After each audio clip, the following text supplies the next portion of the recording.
Assalamu alaikum. Today we discuss about the second step of cellular respiration which is called TCA cycle. अगर आपने मेरा channel subscribe नहीं किया तो kindly मेरा चैनल सब्सक्राइब करें ताकि नेक्स्ट आने वाली वीडियोस आप तक पहुंच सकें और बेल आइकन को लाजमी दबाएं। आज के हम इस लेक्चर में क्रेब्स साइकिल को डिस्कस करेंगे। क्रेब्स साइकिल को TCA साइकिल भी कहा जाता है और द सिट्रिक एसिड साइकिल भी कहा जाता है और क्रेब्स साइकिल भी कहा जाता है। ये तीनों टर्मिनोलॉजीज इस साइकिल को डिस्क्राइब करने के लिए यूज़ की जाती हैं। क्रेब्स साइकिल इसे डिस्कवरी ऑफ साइंटिस्ट की बेस पे कहा जाता है और ट्राइकार्बोक्सिलिक एसिड इसे इसलिए कहा जाता है क्योंकि इसमें सिट्रेट की प्रोडक्शन होती है और सिट्रेट में 3 कार्बोक्सिल ग्रुप प्रेजेंट होते हैं। That's why it is called TCA cycle. और सिट्रिक एसिड साइकिल इसे इसलिए कहा जाता है क्योंकि इस साइकिल में सिट्रेट जो होता है वो प्रोड्यूस होता है और सिट्रेट को सिट्रिक एसिड भी कहते हैं, इसीलिए इसे सिट्रिक एसिड साइकिल भी कहा जाता है। If we are talking about aerobic respiration तो सेलुलर रिस्पायरेशन का सेकंड स्टेप जो है वो TCA साइकिल कहलाता है। एरोबिक रिस्पायरेशन जो होती है ना उसके एरोबिक रिस्पायरेशन के 3 स्टेप्स होते हैं। First is glycolysis, second is Krebs cycle and third is electron transport chain and second step is Krebs cycle. अब रिस्पायरेशन जो होती है वो एरोबिक हो या इनएरोबिक हो, दोनों का फर्स्ट स्टेप होता है वो होता है ग्लाइकोलाइसिस। फर्स्ट स्टेप क्या होता है? ग्लाइकोलाइसिस, जिसमें ग्लूकोज जो होता है वो कन्वर्ट हो जाता है 2 पायरोवेट में, यानी कि 6 कार्बन मॉलिक्यूल्स जो होते हैं ना वो कन्वर्ट हो जाते हैं 2-3 कार्बन मॉलिक्यूल्स में due to the process of glycolysis. Glycolysis cytoplasm और माइटोकॉन्ड्रिया में प्रेजेंट होती है और ये ग्लाइकोलाइसिस का जो प्रोसेस है ये मोस्ट कॉमन है एरोबिक और इनएरोबिक रिस्पायरेशन में। ग्लाइकोलाइसिस का जो प्रोसेस होता है वो साइटोप्लाज्म में होता है। इसे ऑक्सीजन और माइटोकॉन्ड्रिया की ज़रूरत नहीं होती, बट सेल के अंदर माइटोकॉन्ड्रिया और ऑक्सीजन प्रेजेंट है तो ये जो पायरोवेट के मॉलिक्यूल्स हैं, ये जो 2 मॉलिक्यूल्स हैं पायरोवेट के, ये एंटर हो जाते हैं माइटोकॉन्ड्रिया में। नेक्स्ट प्रोडक्शन में किसकी प्रोडक्शन में? क्रेब्स साइकिल की प्रोसेसिंग में शामिल हो जाते हैं। बट उससे पहले ये एक लिंक्ड रिएक्शन में कन्वर्ट होते हैं। लिंक्ड रिएक्शन क्या होता है आइए हम पढ़ते हैं।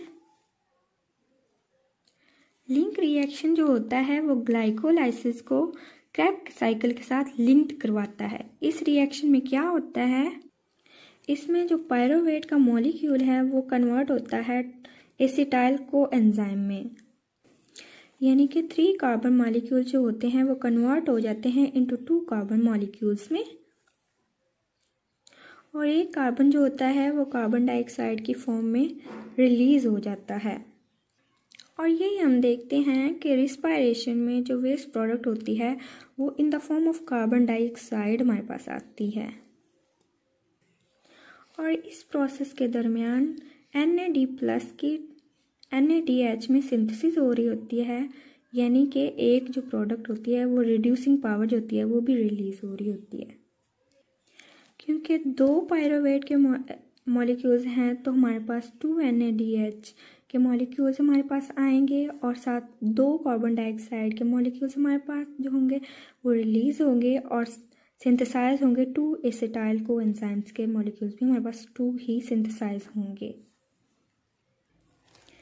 CoA इसलिए यहाँ पे लिखा जाता है कि क्योंकि इन मॉलिक्यूल्स के साथ CoA एंजाइम जो होता है ना वो आके अटैच हो जाता है। That's why it is called 2 acetyl coenzyme. Now ये 2A acetyl coenzyme is ready for Krebs cycle. तो आइए हम आगे देखते हैं कि क्रेब्स साइकिल कैसे प्रोसेस होता है। यहाँ पे मैंने लिंक रिएक्शन के बारे में लिखा है, this is link reaction because it links glycolysis with Krebs cycle. यहाँ पे जो हमने यूज़ किया था कि ग्लाइकोलाइसिस और क्रेब्स साइकिल को मिलाने के लिए एक लिंक्ड रिएक्शन जो होता है ना, वो की होता है इन दोनों के दरमियान। क्रेब्स साइकिल माइटोकॉन्ड्रिया के मैट्रिक्स में परफॉर्म हो रहा होता है और माइटोकॉन्ड्रिया के मैट्रिक्स में जो ऑक्सैलो एसीटेट है वो प्रेजेंट होता है। ये ऑक्सैलो एसीटेट नामी जो मॉलिक्यूल है ये प्री असेंबल्ड पहले से तैयार इसमें पड़ा होता है, मतलब माइटोकॉन्ड्रिया के मैट्रिक्स में पहले से मौजूद होता है। ऑक्सैलो एसीटेट जो मॉलिक्यूल होता है वो प्रेजेंट होता है इसमें पहले से ही। ये ऑक्सैलो एसीटेट एंजाइम मॉलिक्यूल जो होता है वो 4 कार्बन पे मुश्तमिल होता है और ये आगे कन्वर्ट हो जाता है 2 कार्बन मॉलिक्यूल्स ऑफ कोएंजाइम। ये जो 2 मॉलिक्यूल्स ऑफ कोएंजाइम है ये ग्लूकोज की ब्रेकडाउन से और बाद में पायरुवेट की सिंथेसिस से हासिल हुआ है, जिसे हम 2 एसिटाइल कोएंजाइम्स भी कहते हैं। और ये जो 2 एसिटाइल कोएंजाइम्स हैं वो आके अटैच हो जाते हैं ऑक्सैलो एसीटेट के साथ और फिर क्रेब्स साइकिल का जो प्रोसेस होता है वो फर्दर स्टार्ट होता है। नाउ ये जो 2 एसिटाइल कोएंजाइम्स के मॉलिक्यूल हैं और ऑक्सैलो एसीटेट के मॉलिक्यूल्स हैं ये आपस में अटैच होते हैं और आगे इनसे जो मॉलिक्यूल बनता है वो सिट्रेट बनता है। और ये जो सिट्रेट मॉलिक्यूल है ये 6 कार्बन आइटम्स पे मुश्तमिल होता है और यहाँ पे जो एक होता है वो कोएंजाइम जो होता है ना वो रिलीज हो जाता है और रेडी हो जाता है नेक्स्ट जो प्रोसेसिंग है ना, नेक्स्ट किसी मॉलिक्यूल के साथ अटैच होने के लिए। नाउ ये जो सिट्रेट 6 कार्बन मॉलिक्यूल है ये नेक्स्ट कन्वर्ट हो जाता है आइसोसिट्रेट में। ये जो आइसोसिट्रेट है ये सिट्रेट मॉलिक्यूल का आइसोमर्स है। और आइसोमर्स क्या होते हैं, यू नो वेरी वेल कि सेम इनका जो होता है वो मॉलिक्यूलर फार्मूला होता है but having different structure formulas. Next क्या होता है, ये जो आइसोसिट्रेट 6 कार्बन मॉलिक्यूल है ये कन्वर्ट हो जाता है अल्फा कीटो ग्लूटरेट जो कि 5 कार्बन मॉलिक्यूल्स हैं। और एक जो कार्बन डाइऑक्साइड का मॉलिक्यूल है ना वो यहाँ से रिलीज हो रहा है और इस प्रोसेस में जो हाइड्रोजन आयंस हैं वो यहाँ पे जो होते हैं वो रिलीज हो रहे होते हैं और NAD पॉजिटिव जो आयन मॉलिक्यूल होता है वो उन हाइड्रोजन आयंस को एक्सेप्ट करके NADH में कन्वर्ट कर रहा होता है। जब आइसोसिट्रेट से एक अल्फा कीटो ग्लूटरेट बन रहा होता है तो एक कार्बन डाइऑक्साइड जो होता है मॉलिक्यूल वो रिलीज होता है और साथ ही NAD प्लस से NADH प्रोड्यूस हो रहा होता है।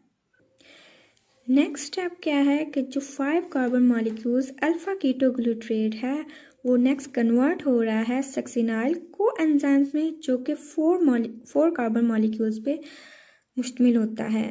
इसके नतीजे में जो एक कार्बन डाइऑक्साइड का मॉलिक्यूल है वो रिलीज हो रहा है और साथ ही हमारे पास जो हाइड्रोजन आयंस हैं वो NAD पॉजिटिव जो है वो हाइड्रोजन आयंस को एक्सेप्ट कर रहा है और प्रोड्यूस कर रहा है NADH।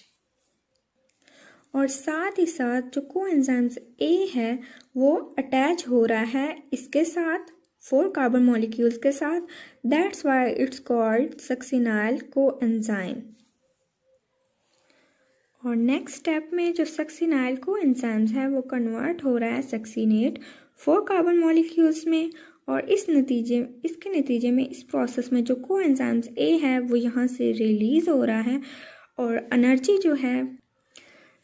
एनर्जी रिलीज होती है to add phosphate in ADP और ADP से वो कन्वर्ट हो जाती है ATP में।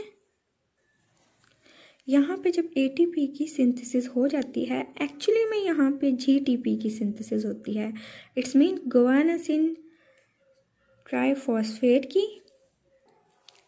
और जो गुआनासिन ट्राइफॉस्फेट होती है वो इक्वल होती है ATP के, तो इसलिए मैंने ये दोनों साथ में लिख दिए हैं ताकि आपको समझ आ सके कि ATP को GTP भी लिख सकते हैं यहाँ पे। अब जो नेक्स्ट स्टेप है 4 कार्बन मॉलिक्यूल्स ऑफ सक्सीनेट, ये आगे कन्वर्ट हो रहा है further 4 carbon molecules of fumarate में, यानी कि यहाँ पे जो एक हाइड्रोजन एटम होता है वो रिलीज हो रहा है और यहाँ पे बना रहा है FADH2। यहाँ पे FADH2 में ये कन्वर्ट हो रहा है in the formation of succinate to fumarate. FADH को हम NADH का ब्रदर भी बोल सकते हैं क्योंकि इनमें सेम जो हाइड्रोजन मॉलिक्यूल्स की कंसंट्रेशन प्रेजेंट्स होती हैं। अब जो नेक्स्ट स्टेप है हमारे पास fumarate, 4 carbon molecules of fumarate, ये कन्वर्ट हो रहा है मैलिएट में, 4 कार्बन मॉलिक्यूल्स ऑफ मैलिएट में, और यहाँ पे जो होता है वो वाटर जो होता है वो ऐड हो रहा है, एडिशन ऑफ वाटर हो रहा है और फ्यूमेरेट कन्वर्ट हो रहा है मैलिएट में। मैलिएट फर्दर कन्वर्ट होगा आगे ऑक्सिलो एसीटेट में। यहाँ पे भी जो NADH है वहाँ से हाइड्रोजन आयंस होते हैं वो रिलीज़ हो रहे होते हैं और जो NADH की यहाँ पे प्रोडक्शन हो रही होती है, सिंथेसिस हो रही होती है। यहाँ पे जब ऑक्सिलो एसीटेट बनता है तो वो फर्दर क्या करता है, फर्दर की प्रोसेस चलाने के लिए यूज़ होता है ताकि जो ऑक्सैलो एसीटेट है वो फर्दर कोएंजाइम्स को मिल सके और कोएंजाइम से नेक्स्ट साइकिल जो होता है वो रन हो सके और साइकिल चलता रहे ऑक्सैलो एसीटेट से कोएंजाइम्स और कोएंजाइम से आगे citrate, citrate to isocitrate and alpha ketoglycerate, succinyl coenzymes to succinate, succinate to fumarate and fumarate to malate and also oxaloacetate. ऐसे ही ये जो क्रेब्स साइकिल है वो चलता रहता है in the form of cycle due to the oxaloacetate molecules and coenzymes. अब हम देखते हैं कि इस क्रेब्स साइकिल में हमारे पास कितने कार्बन डाइऑक्साइड रिलीज हुए हैं और कितने NADH की प्रोडक्शन हुई है, कितने FADH हमारे पास बने हैं और कितनी हमारे पास ATP की फॉर्म में एनर्जी आई है। जैसे कि हमने पीछे लिंक रिएक्शन में पढ़ा था कि हमारे पास उधर जो थे ना वो 2 कार्बन डाइऑक्साइड जो मॉलिक्यूल्स थे वो हमारे पास बने थे और 2 जो हो गए वो NADH बना था। तो यहाँ पे भी हमारे पास जो है वो एक जगह यहाँ से CO2 की यहाँ पे रिलीज़ हो रहा है, यहाँ पे भी CO2 रिलीज़ हो रहा है, यहाँ पे भी। तो हमारे पास क्या है, कार्बन डाइऑक्साइड जो हैं वो 2 हैं, 2 कार्बन डाइऑक्साइड मॉलिक्यूल्स हमारे पास यहाँ पे रिलीज़ हुए हैं और यहाँ पे हमारे पास यहाँ पे भी NADH बन रहा है और यहाँ पे भी NADH बन रहा है एंड अगेन वहाँ पे भी NADH बन रहा है। बट जो लिंक रिएक्शन में यहाँ पे भी NADH बन रहा है, यहाँ पे भी NADH बन रहा है, तो हम यहाँ पे लिंक रिएक्शन हो रहा था तो हमारे पास क्या है 2 NADH बने हैं। तो ये कार्बन डाइऑक्साइड और 2 NADH ये हमारे पास किस में बने थे, ये लिंक रिएक्शन में बने थे। And other things Krebs cycle में हमारे पास क्या बन रहे हैं, क्रेब्स साइकिल में हमारे पास 4 कार्बन डाइऑक्साइड हैं, 6 NADH हैं, 2 FADH बने, 2 ATP बनी। यहाँ पे भी कार्बन डाइऑक्साइड 2 बने और यहाँ पे भी कार्बन डाइऑक्साइड बना रिलीज हुई and that's why 4 carbon dioxide and यहाँ पे भी NADH हमारे पास मॉलिक्यूल्स आए, यहाँ पे भी NADH मॉलिक्यूल्स आए, यहाँ पे भी NADH मॉलिक्यूल्स आए। That's why we write 6 NADH molecule and हमारे पास FADH मॉलिक्यूल यहाँ पे बन रहा था तो हमने क्या लिखा, यहाँ पे 2 FADH मॉलिक्यूल और यहाँ पे हमारे पास ATP कितनी रिलीज हुई है, ATP in the form of हमारे पास ATP हमारे पास रिलीज हुई है जिसको हम GTP भी बोलते हैं। तो हमारे पास क्रेब्स साइकिल में कितनी ATP यूज हुई है, 2 ATP। जैसे कि हमने पिछले लेक्चर में पढ़ा था कि ग्लूकोज का जब हम ग्लूकोज की ग्लाइकोलाइसिस करते हैं वहाँ पे भी हमारे पास 2 ATP मॉलिक्यूल्स होते हैं वो रिलीज होते हैं और यहाँ पे भी हमारे क्रेब्स साइकिल में भी 2 ATP मॉलिक्यूल्स ही रिलीज हो रहे हैं। और यहाँ पे आप कंफ्यूज होंगे कि हमने 2 क्यों लिखा था, यहाँ पे 2 क्यों लिखा, यहाँ पे 2 क्यों लिखा, यहाँ पे 2 क्यों लिखा, यहाँ पे 4 क्यों लिखा, यहाँ पे 6 क्यों लिखा। ये जो एसिटाइल कोएंजाइम्स है इसमें 2 मॉलिक्यूल्स होते हैं, मतलब कि ये जो हमारे पास क्रेब्स साइकिल है ये 2 बार रन होगा। तो हमने जो हमारे पास थी, हमारे पास यहाँ पे कार्बन डाइऑक्साइड थी, यहाँ पे कार्बन डाइऑक्साइड की इसको 2 से मल्टीप्लाई कर देंगे तो हमारे पास 4 कार्बन डाइऑक्साइड आ जाएगी NAD के हमारे NADH के मॉलिक्यूल्स हमारे पास यहाँ पे भी NADH बन रहा था, यहाँ पे भी NADH बन रहा था, हमारे पास यहाँ पे भी NADH बन रहा था। दैट्स वाई हम 3 के साथ इसको मल्टीप्लाई करेंगे तो हमारे पास क्या आएगा, 3 1 6 आ जाएगा। 3 को 2 से मल्टीप्लाई करेंगे तो हमारे पास 6 आ जाएगा। और सेकंड हमारे पास क्या है, FADH के मॉलिक्यूल हैं, यहाँ पे हमारे पास FADH बन रहा है और इसको हम मल्टीप्लाई करेंगे तो हमारे पास 2 FADH के मॉलिक्यूल आएंगे। और यहाँ पे हमारे पास ATP बन रही है, इसको मल्टीप्लाई करेंगे तो हमारे पास 2 ATP रिलीज होगी इन द क्रेब्स साइकिल। यहाँ पे हमारे जो NADH के मॉलिक्यूल्स हैं और FADH के मॉलिक्यूल्स हैं, ये सबसे ज़्यादा एनर्जी जो होती है इनकी यूटिलाइज होती है वो इलेक्ट्रॉन ट्रांसपोर्ट चेन में। तो हम इलेक्ट्रॉन ट्रांसपोर्ट चेन में ये चेन की सूरत में अपने जो एनर्जी है वो रिलीज़ करते हैं और रिएक्शन करते हैं, जो कि हम नेक्स्ट लेक्चर में पढ़ेंगे। तब तक के लिए अल्लाह हाफिज़। आई होप सो कि आपको मेरा आज का लेक्चर अच्छा लगा होगा।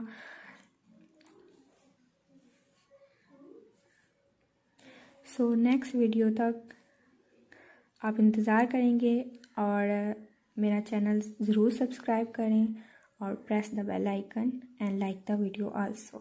Thank you so much and Allah Hafiz.